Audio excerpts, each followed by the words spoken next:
All right, welcome to the Econ Kitchen for today's explainer. I am super excited you're here.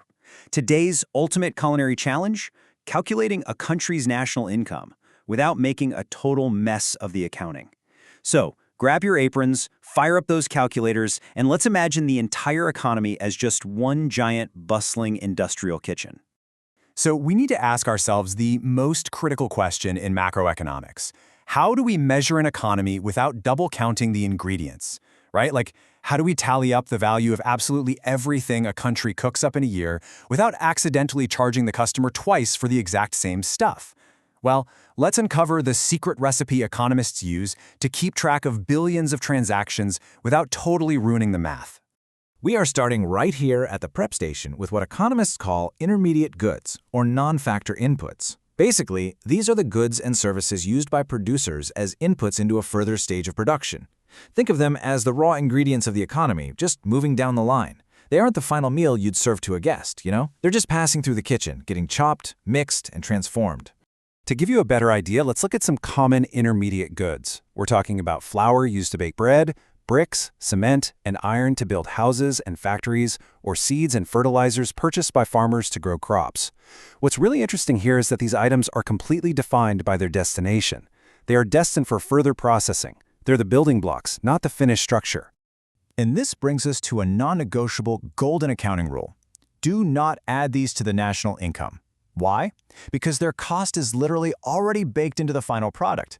Adding them now would be like paying for a sandwich at a deli and then having the cashier charge you extra for the flour they used to make the bread. I mean, that just doesn't make any sense, right? Because if you ignore that rule, you commit the ultimate economic kitchen disaster, which is double counting. This is the error in national income estimation that happens if we just add up the total output of all sectors instead of just the final goods. Imagine counting the value of the farmer's wheat, then adding the miller's flour, and then adding the baker's bread. No way! You'd be artificially inflating the size of the whole economy by counting the exact same value over and over again. All right, let's move out of prep and head over to the plating station to see how this builds into our end products. Enter final goods.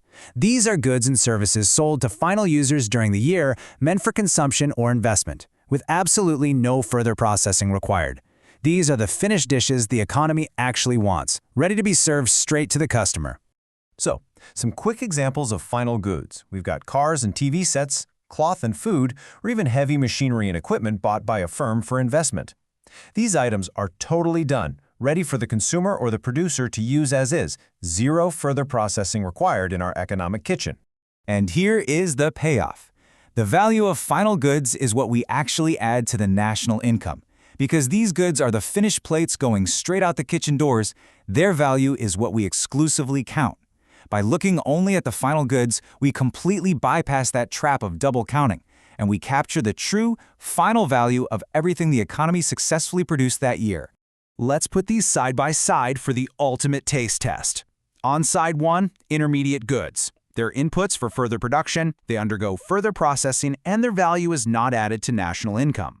On side two, final goods. Sold to final users for consumption or investment, no further processing required, and their value is added to national income. It's the prep ingredients versus the completed dishes. To wrap up this explainer, I want to leave you with a final thought to chew on. Next time you buy bread, are you just buying bread? Or are you buying the flour, the farmer's seeds, and the fertilizer all at once? When you pay for a finished product, try to spot all those hidden intermediate goods perfectly baked into its final price.